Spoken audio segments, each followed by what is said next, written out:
لا يسأم الإنسان من دعاء الخير وإن مسه الشر فيئوس قنوط ولئن أذقناه رحمة منا من بعد ضراء مسته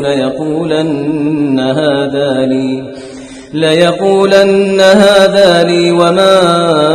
أظن الساعة قائمة